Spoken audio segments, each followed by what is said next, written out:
always a manifold way in which people make use of the spiritual processes. For some people, in many places, spirituality and all the spiritual… what do you call them? What are those talks called in Hindi? Pravachans. All that pravachan, everything is just an escape from the mother-in-law or cooking. For some, it's an intellectual entertainment. For some, they're seeking to learn something. They want to know something new.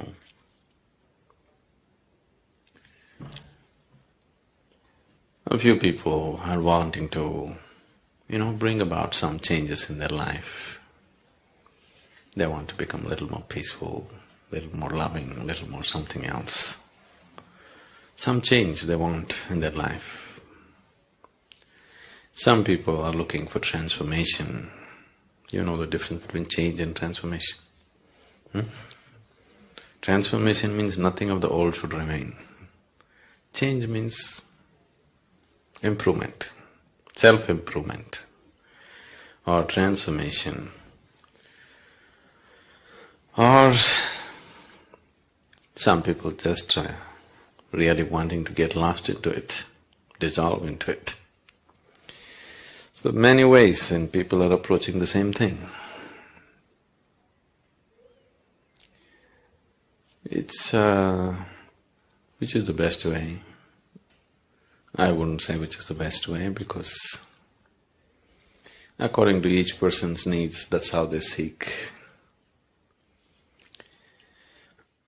You can't prescribe the best way to anybody. Right now, generally the human nature is such that whatever they don't have, that's what they will seek. They don't have health, they're seeking health as if it's the ultimate thing. If they don't have money, they're seeking money as if it's the ultimate thing. If they don't have love, they're seeking love as if it's the ultimate thing. Whatever they don't have, that's what they're seeking. That reminds me, this happened when we were in Trichy. You know Trichy? Tiruchirappalli? It's a medium-sized town in Tamil Nadu. In high school, the teacher came and asked the students, 8th or 9th standard children, if God appears in front of you and gives you a boon, what will you ask? One boy said, those days, Maruti car. I want a Maruti car. Somebody said, I want a bicycle. Somebody said, I want, 10 lakh rupees. Like this they went on. Then the teacher said, you idiots, what will you do with all these things? Ask for intelligence. Ask for knowledge, ask for intelligence. Why are you asking for all these things? So one boy stood up and said, everybody asks for what they don't have.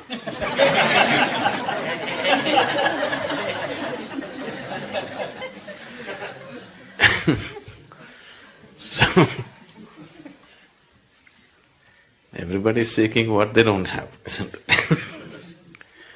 Now if you go by this, when a human being goes by this process of asking for what he doesn't have, then it's an endless process. Because what is it that you have? What you have is so little. If you go on asking for what you don't have, you need 1,000 years and still you will be nowhere. If you start seeking the next thing that you don't have, it's an endless process, self-defeating process, isn't it? It seems to be taking you somewhere, but it doesn't take you anywhere. So, what is this about? If you don't seek, if there is no seeking, you don't go anywhere, you know. Why would you go to any place if there's nothing to seek? Because that's the very basis of your activity, desiring and going after it, isn't it? The objects of desire may change and people may think one object is better than the other, but it's not so. Whether you're seeking money or home or intelligence or knowledge or God or this or that, desire is desire, you know. The object of desire just changes the directions of your destination, but doesn't change the process of life as such. And the essence of life is in its process, isn't it? Where you got in the end is not the point really. In many ways, right now, the essence of life is how you're experiencing it right now. So, one's quality of life, if we are changing or if you're wanting to experience life in a little better way or in a much better way, whatever, changing the objects of desire is not going to make so much of a difference. It's the way we handle the process which is going to make the difference. But even if life becomes very pleasant and beautiful experience, it has to happen for every human being. But even if it happens, still you will see there is something within you which doesn't want to settle for just joyful life either. You're very happy, and after some time, even that doesn't seem to be enough. Because happiness is missing, right now the whole life seems to be pursuit of happiness. If you're joyful, then you will see it's not enough. In fact, if you're very happy, you will do many more things than when you're unhappy. Isn't it so? Because now you're charged and now there's nothing pulling you back. You have all the enthusiasm to go about and do lots of things. So there is something that this life is longing for. It's not a desire, it's its destination. It is not something, a desire that you created or I created. It is just longing to go towards a certain destination. The only choice that we have is either to move towards this destination consciously or unconsciously. Anyway we are moving. Whether to go towards it consciously or unconsciously. If we are dragged towards something unconsciously, even if we are dragged towards heaven, we will suffer the dragging, isn't it? Yes? Now we grab you and we'll drag you out.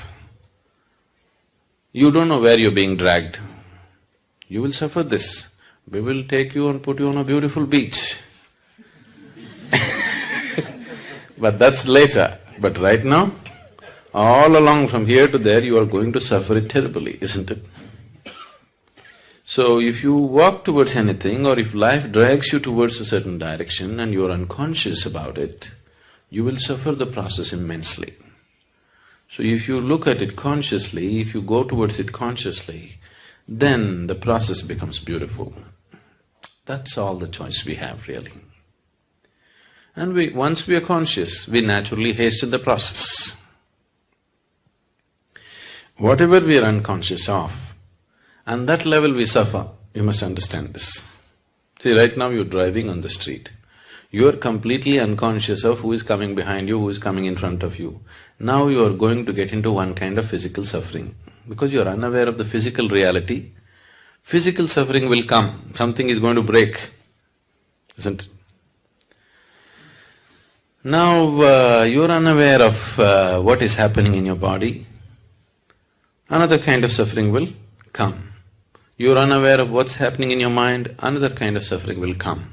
You are unaware of what's happening in your family, another kind of suffering will come. Similarly, wherever you are unaware, that level of suffering will come to you. Is it so? You're getting… this is a holiday, you're getting dead serious.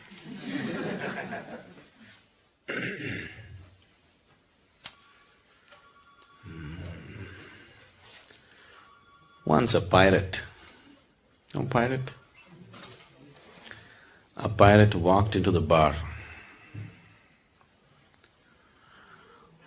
The bartender knew him from long ago. He's seen him just the previous year and now he's come back after his expeditions. He looked at him and said, "Hey, what happened to you? You look terrible." The pirate said, "No, I'm just feeling just about fine." Then the bartender said, "But what happened to your leg? Why the wooden leg?" "Oh, that we were just having a battle with another rival group and I saw a cannonball coming straight at me. Before I could move, it hit my right leg and I'm doing quite fine with the wooden leg. I'm pretty good." Then the bartender said, "What about the hook?" He said, "Left hand you have a hook. What happened to that?" "Oh, we were just having a sword fight for fun and my left hand got chopped off. But I'm doing quite fine with this hook." In fact, it's more useful than the hand. Then he asked, "What about the eye patch? You lost one eye, what happened?" "Oh, that I was just looking up at the sky and a bird poop fell into my eyes." Oh, come on. Who ever heard of anybody losing their eyes for bird poop? How would you lose your eyes for bird poop? No, that was the first day I had my hook on.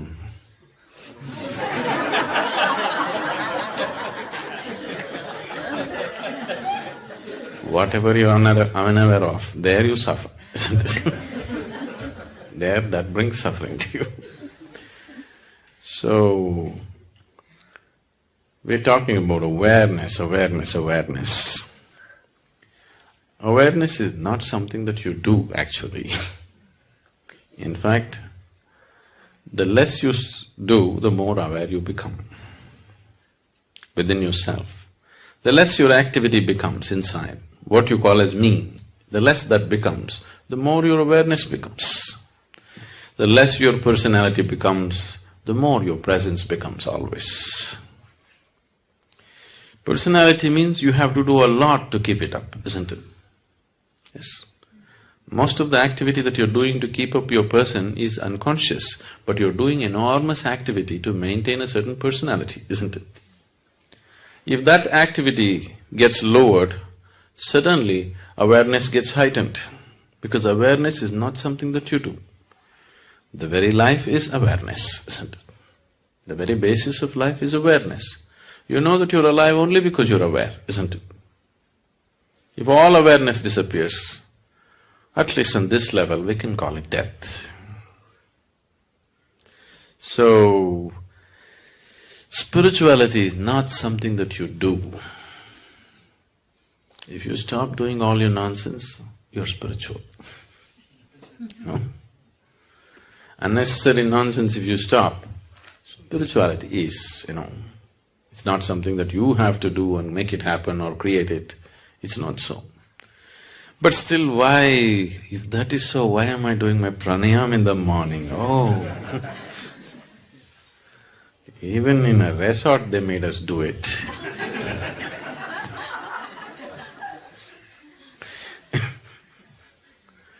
I'm sorry, the resort.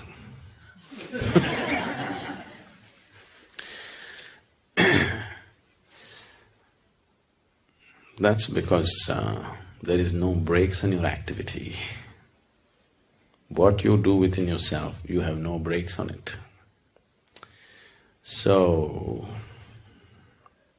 we are creating a certain physical, mental and energy situation where everything gets diverted from your activity.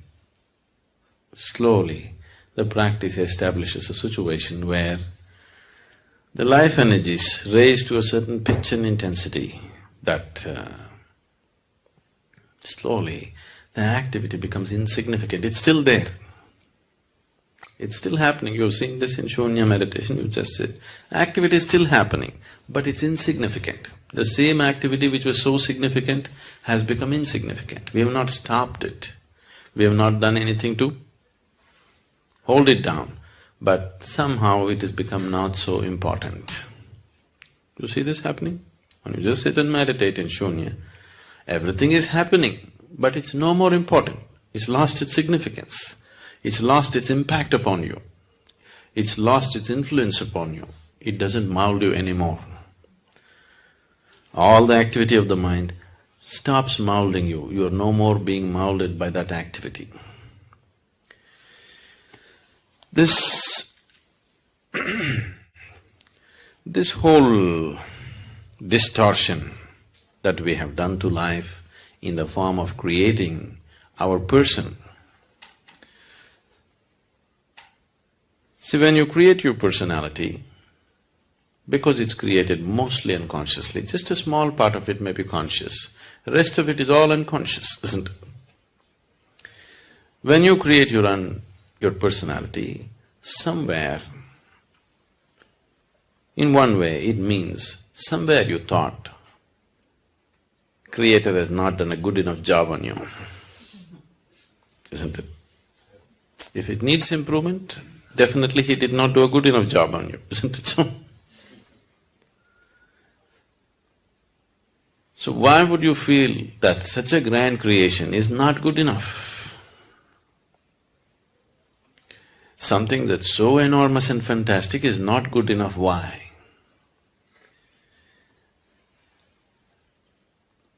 Because in this simple process of self-preservation, there is a simple basic process which is built into every cell in our body. Every worm, insect, animal has this. We also have it. This simple process of self-preservation, we don't know where to contain it. It has just spread itself into everything. Because it spread itself into everything, you have to create a small person of yourself who will defend himself all the time. As we've been looking at in the programs, the only thing that needs preservation is your physical body. Your personality, we must maul it every day. It should be okay, isn't it? If every day if you can make mincemeat out of your personality, you could create another one tomorrow morning, isn't it? Isn't it so? We've been trying to do that gently, because if I go very hard at it, you'll run away. Gently, step by step, we're trying to make mincemeat out of your personality so that it becomes a flexible aspect. You cannot live without a personality. You need one to exist here, to go about in the world, do your work, manage things. But if it's a flexible thing, that in different places, as it is necessary for the situation, you can put on the right kind of personality, then it would be fine. But right now, it is like a rock, it sits on you all the time. Anything that doesn't fit into its ambit, it makes you suffer, isn't it? Who drew this caricature that you call as myself? Definitely yourself, but influenced by so many people around you. You're 15, 16, you go and watch a Amitabh Bachchan movie, you come home and try to walk like him unconsciously. Yes, isn't it? Sometimes maybe consciously, but most of the time unconsciously, isn't it? So, this caricature came into existence because of all kinds of bits and pieces that are gathered.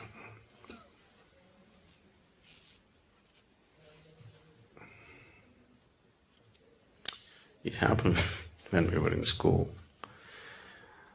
There was a boy who was studying with me, who had an excellent hand, he could just sketch anybody with whatever kind of distortion he wanted. So, there was one very hated geography teacher.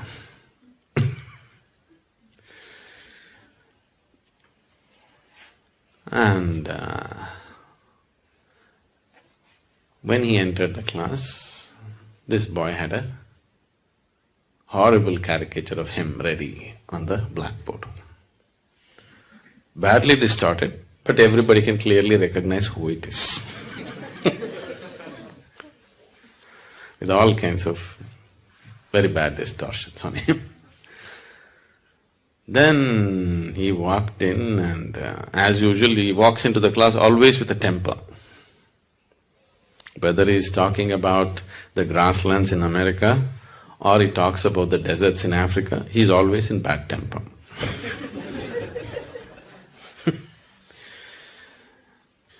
The moment he saw, he just… one thing he was angry, another thing he was somehow hit by the whole thing, the distortions. Then he asked, who is responsible for this terrible atrocity? As usual, everybody will suddenly interested in geography, very studious and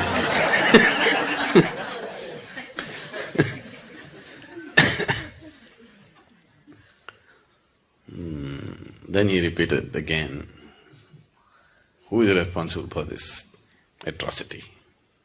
He thinks it's an atrocity. We thought it was appropriate thing. Then somebody made up their mind and stood up and said, we really don't know, but it should be his parents.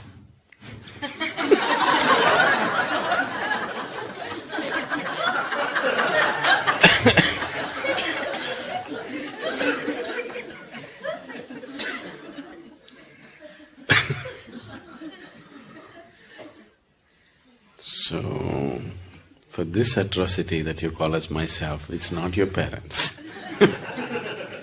This is you. Only you can commit this atrocity of distorting yourself into such a tiny possibility when an unbounded possibility was what you were offered. With life you were offered an unbounded possibility. You made such a bad distortion and made yourself into such a tiny possibility. If you stop creating this caricature, because this caricature cannot exist one day without your support, you need to support it all the time. What meditation means, in one way, you're just withdrawing the support for your personality, that's all. Suddenly it collapses. Only the presence is there, the person is no more there. If you could walk on the street like this, if you could operate with people like this all the time, that you have no personality, but looking at this person at this moment, how she is, accordingly you put up a personality, as it is necessary for this person.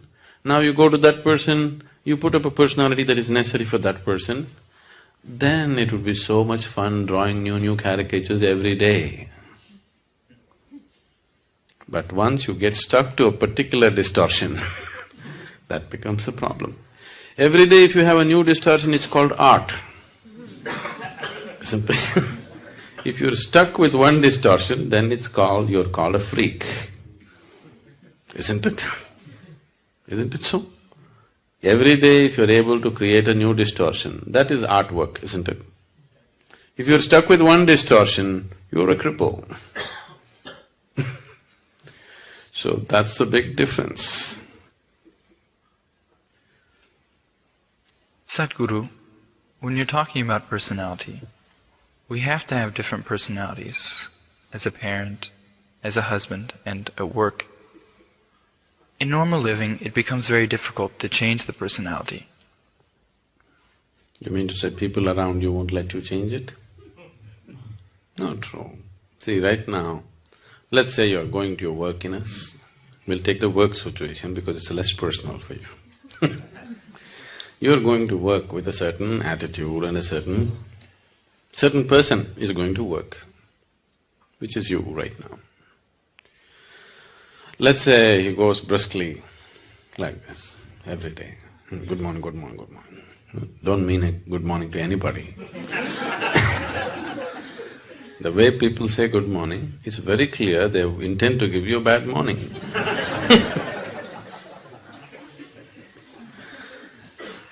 So, Suppose you are going like this.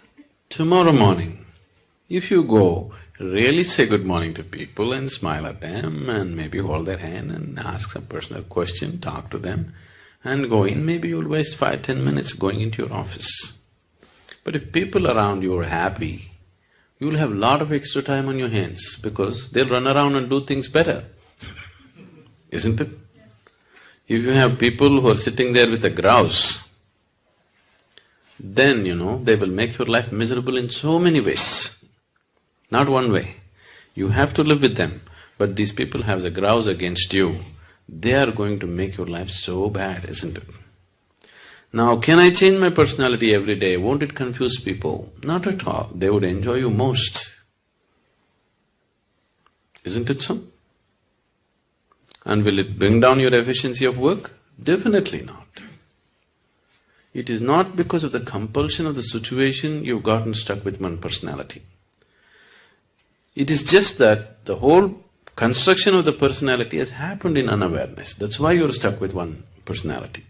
Now you said, we have one kind of personality at home, another with children, another with, work and outside.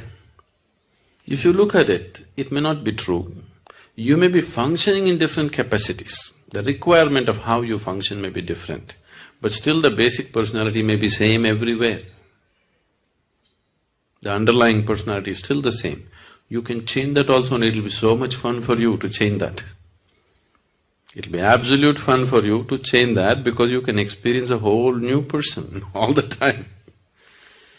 After all, it's your creation. So why should it be limited to just one way? If God had fixed a personality for you, that's all there is. But when you have built it, like you change your clothes every day in different ways, isn't it? But most people cannot even change that, isn't it? They've gotten used to a certain thing and that's all it is, isn't it so? I think we should have done something today. Everybody should dress in a completely different way and come. Not your usual kind of clothes. You're wearing pants all the time, today you wear a sari and come. Just loosen yourself up a little bit, it's important. The reason why what is the very essence of life is missing in people's life is because they become stiff. And spiritual people are stiffer than anybody else. Isn't it? They are so stiff.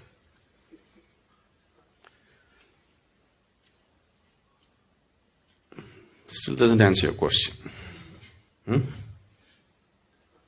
There can be changes in the behavior, but your personality remains the same. It remains the same. That's what I'm saying. You are stuck to one personality. It's just the actions are different because the situations are different. But the person is same, isn't it? So the person is same because what your personality is has become you. You are completely identified with it. There is no distinction between you and your personality, isn't it? You have become that. The mask has gotten stuck to your face now. You can't take away the mask. If this mask has to come off, we need something to loosen the glue which has gotten stuck to this. It is identity.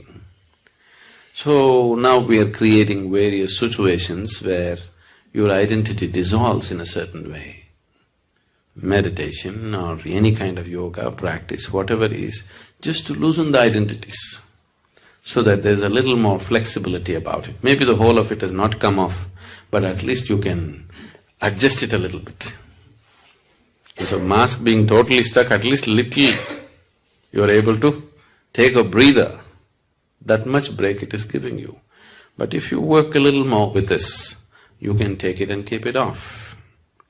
Now, people, when they come to advanced programs, 3 days or 7 days they're in samyama or bhavaspandana, the person that you are, you'll just simply forget who you are. You don't know who you are. It'll become like that because the situation created is so intense and so different.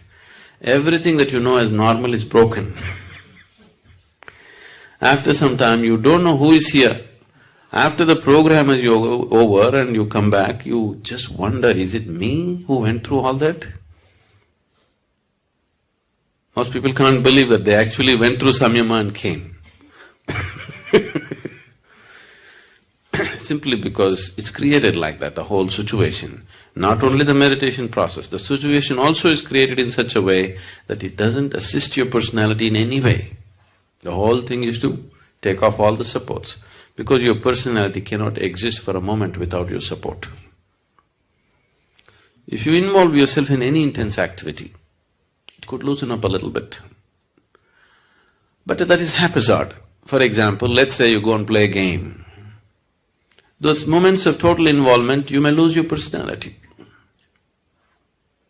But that is a haphazard way of attempting it. Now we are looking at how to approach it scientifically, how to dismantle all the scaffolding that is holding it up. If you have noticed this, people who are very, very committed and enjoying the process of working, they always have more flexible personalities than people who are working towards a goal. Is it so? Have you noticed this? Because just the involvement with the work, total involvement, those moments the personality becomes little loose. But people who are working towards a goal, that they want this to happen, those people have strong personalities always. The fundamental basis for your personality, the building blocks for your personality is likes and dislikes. I like this, I don't like this. A complex system of likes and dislikes is what your personality is, isn't it? See, what's the difference between you and the next person? Your likes and dislikes are different, isn't it? Now, the basis of yoga is just this, to help you beyond these likes and dislikes. Whether we're talking responsibility or inevitability or whatever else we're talking, fundamentally it is to destroy the process of like and dislike. See, existing in the world with likes and dislikes is a very foolish way to exist. But unfortunately, the logical mind thinks, I'll do what I like, this is my freedom.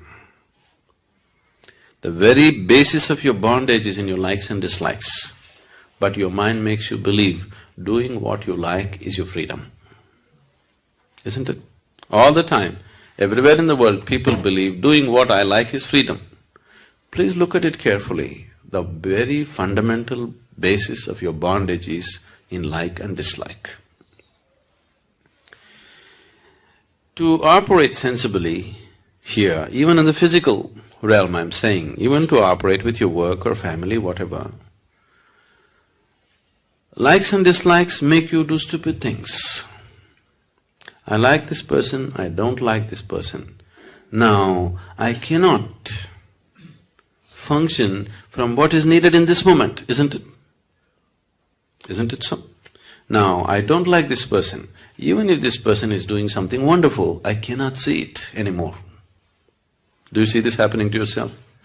I like this person. Even if they're doing terrible things, I cannot see it anymore. Isn't it so? Because the moment you get trapped in this like and dislike, you have no discretion. You lost your discretion. Your intelligence is forsaken. Your awareness is simply impossible once you get trapped in likes and dislikes. The moment you say, I like this, getting identified with it is very normal. It's a natural process. You don't have to say, I'm going to identify with this light bulb. If you just say, I like this light bulb, you get identified with it. The process will just happen. See, life is set up in such a way for you so that life happens automatically. You just have to sit here and enjoy the bounty of life. But now the problem is, we are setting this forth in a wrong direction, so it is creating suffering. Suppose if it was all in your hands, you have to like it, you have to get involved with it, everything is yours. It would be a terrible effort to live, isn't it? Now it's all set up well, the whole software is so well set up. If you just say, I like this, getting involved in it, dreaming about it, this, that, everything just happens by itself, isn't it? Everything that is necessary to take you in that direction just happens, isn't it so? So, this is just life assisting you.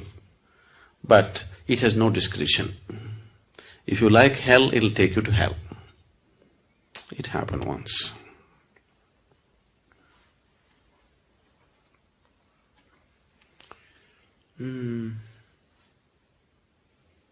What do you call a person who hires people in a corporation or whatever? HR? Okay. The HR director in a corporation died and went to heaven. There, Saint Peter said, see, because you are the first HR person to come to heaven, we will give you a choice. If you want, you can stay in heaven because you got the passport. But before you go to heaven, if you want, you can have a view of hell. If you wish to stay there, you can also stay there. This is a lady HR person. She said, no, why would I want to go to hell? I want to go to heaven. He said, why wouldn't you want to have a look at it? I said, okay. She got in the elevator, went ding down.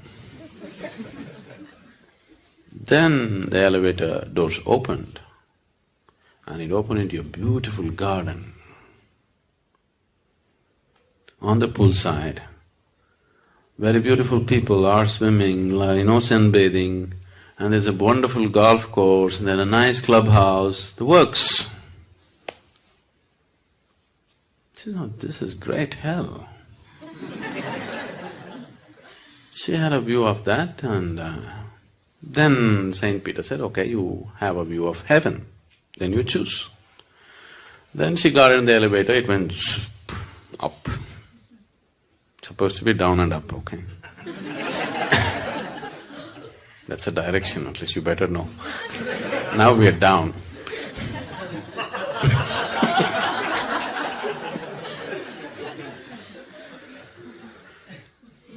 So, there they opened the doors, and then she saw lots of clouds, people just floating in the clouds, playing harp and She said, okay, this is also fine, but I think I'll go to hell. All my friends are there, this golf, I'll go. So they put her in the elevator, she just went down, and again the doors opened. It was a harsh desert. Everybody all dried up without food, in terrible condition, everything. She said, what is this? Last time when I came, there was a garden, there was a pool, there was a golf course. What happened?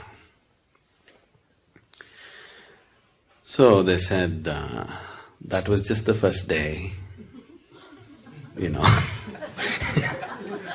Now you're staff.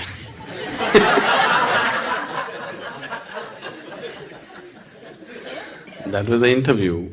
Now you're staff. All your life you did this to people, so this is your choice.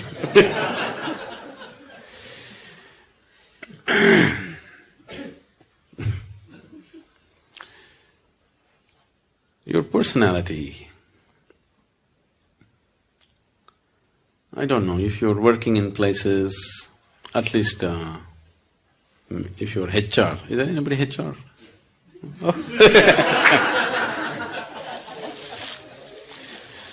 Especially if you're HR, maybe, you also. You're supposed to size up a person, Somebody new walks into your office, you're supposed to size them up, where they will fit into this whole machine of an organization. So, if you're willing to look, people's personalities are always hanging out, They need not say anything, they need not do anything. If you just look at them properly, the very way they stand, sit, you don't need any great yogic intuition. Simply a simple observation of a person, the very way they stand, the way they hold their hands, the way they smile, the way they do things, their personality is just hanging out of them. So it's so obvious to everybody except to yourself, you know. That's the whole thing. Do what you don't do. I think you must look at yourself very carefully because the children are picking up everything rapidly and they'll exaggerate everything that you're doing. So, one foremost thing is at least make yourself in such a way that you would like to be. Somebody may not approve, it doesn't matter. At least you made yourself in such a way that you like the way you are. Gurus… No, women will not make good gurus, nor will men make good gurus. Unless you know how to be beyond the two, you can't be this. If you're a man or a woman, if you're stuck with your gender, then there's no chance of being a guru because you're looking at the mechanics of life in a completely different way. You're just looking at life as life. All the problems on the planet is simply because everybody has their own mission. And these missions are creating variety of conflict. If all of us sit here without any mission, mission means an assumed position of importance and agenda, individual agenda. If all of us can sit here, what is a human being longing for? Every human being. All of you, wherever you are right now, you would like to be little more than what you're right now, isn't it so? Hello? Yes. If that little more happens, what? Little more? If that happens, what? So it looks like in installments you're going towards something. How much more would settle you for good? Let's look at it right now.